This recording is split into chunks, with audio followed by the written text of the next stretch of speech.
Samajwadi party लोगों को भड़काने का काम बंद करना चाहिए समाजवादी पार्टी। और सब लोग अब समझ चुके हैं इस प्रकार की नेगेटिव राजनीति करने वालों का कोई स्थान अब उत्तर प्रदेश की राजनीति में बचा नहीं है।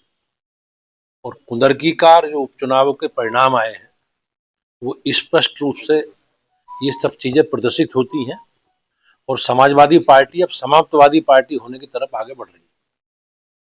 एक सवाल और था मेरा, आज संभल में एडमिनिस्ट्रेशन बिजली की वो चला रखा, ड्राइव चला रहा है। वहां पर जो धार्मिक स्थान है उनमें भयंकर तरीके से चोरियां पकड़ी। पूरा एक सांसद के एरिया की बात कर रहा हूँ।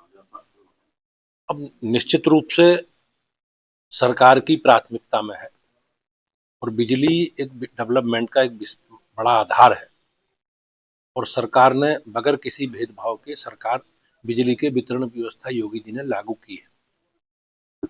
और हम लोग सब मिलकर प्रयास ये कर रही है सरकार कि सबको बगैर किसी भेदभाव के बिजली मिले।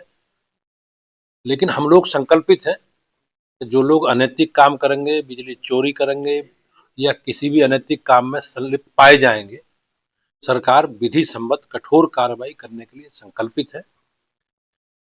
समाजवादी पार्टी के समय या विपक्ष की दलों की सरकारों के समय जिस प्रकार से बिजली सहित अन्य प्रकार सरकारी संस्थाओं में लूट हुई है और शासक दल के समर्थकों ने जिस प्रकार से लूट की है और उनके एजेंडे में केवल सरकारी सहायता या लाभ उन लोगों को मिलेगा जो सरकारी दल के सदस्य हैं।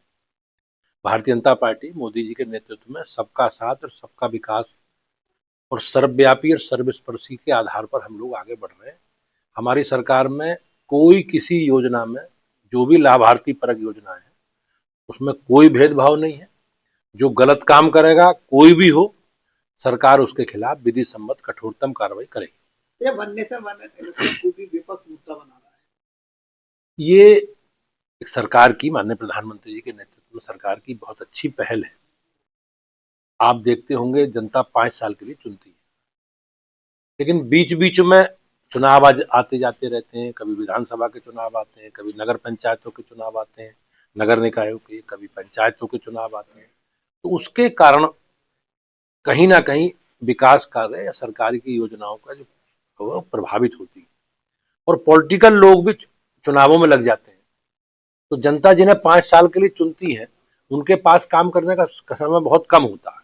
तो सरकार ये प्रयास कर रही है कि देश में एक चुनाव हो जिससे समय भी बचे और हमारी साधनों का भी जिस प्रकार से हरण होता है वो ना हो और समय के आधार पर निश्चित रूप से समय बचे और देश के विकास में जो एक यात्रा है हमारी वो बहुत तेजी से आगे बढ़े।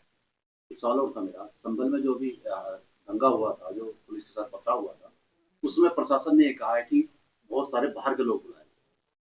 आपकी नॉलेज, आप क्या कहें, क्या बोले? ये सरकार ने, माननीय मुख्यमंत्री जी ने एक न्यायिक आयोग की जांच गठन किया है और सारा दूध पानी का पानी हो जाएगा। जिन लोगों ने अराजकता की है, जिन लोगों ने पूरे संभल को जलाने का प्रयास करने का काम किया है, सरकार चिन्हित करके सबको उनके खिलाफ विधि सम्मत कठोर कार्रवाई करेगी और ऐसी कार्रवाई करेगी जो नजीर बन सके। एक अंतिम सवाल है, वहाँ एक मंदिर आज निकलने की बात आ रही है। 40 साल बाद कोई मंदिर था जो उस पर कब्जा किया गया था, आज सामने आया प्रशासन सामने। किस तरह देखते हैं इस तरह कब्जा? हमारी सरकार कोई भी अवैध कब्जा हो, अनैतिक जो कोई काम करेगा, कोई अवैध काम करेगा तो निश्चित रूप से देश में, प्रदेश में कानून का राज है और सबको उसी आधार पर चलने का अधिकार है।